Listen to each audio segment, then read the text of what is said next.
Hello there. My name is Gabriela Murillo, and this is my family's history project. My grandmother, Irma, on my mom's side of the family, was born in 1951 in Torreon, Mexico. When she was 8 years old, her father left her mom, her older sister, and herself to go to the United States to start a better life for them. After about a year, my great-grandfather, Leoncio, had secured a job creating and formulating the different rubber compounds for various items. He found a place to live and had the rest of his family come to Los Angeles. My grandmother Irma was about 9 years old at this point and had to leave everyone she knew behind. My grandmother had a tough time when she came to the United States. After a week of arrival, she was enrolled in school.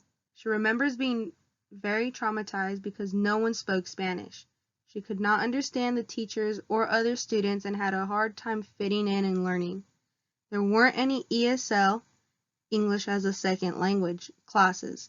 Around this time, it was frowned upon to speak Spanish, and the children did not show any compassion, as they made her feel left out and not welcomed.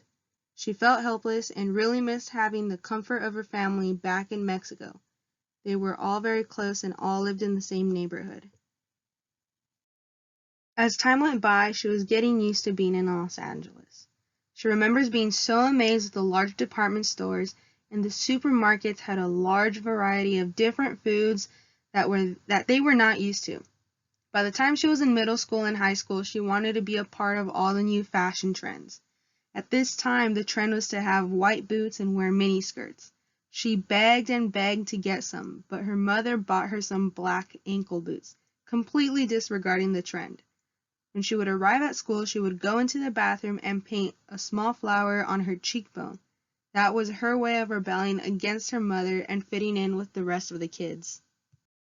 During the school year, she remembers the Chicano movement. There were quite a few of school walkouts, and she remembers going home early because of it.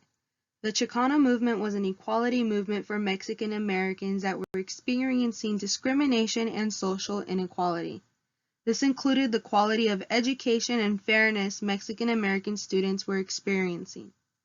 A lot of Mexican Americans were not allowed in many public places because of the color of their skin. My grandmother and her family did not experience the severity of this discrimination. When my grandmother was younger, she had fair skin, long, light brown hair, green eyes, and had a taller and slender build.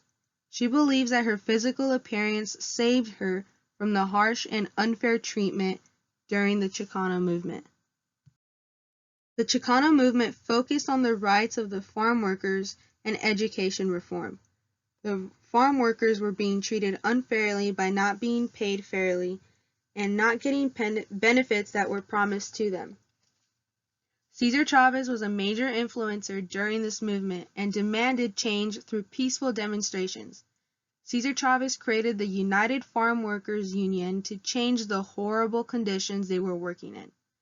Cesar Chavez encouraged his followers and supporters to boycott the purchase of many grocery items, including grapes.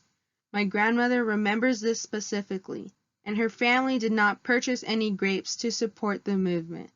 The Chicano movement allowed for the Mexican American farm workers and students gain equality in political and social means.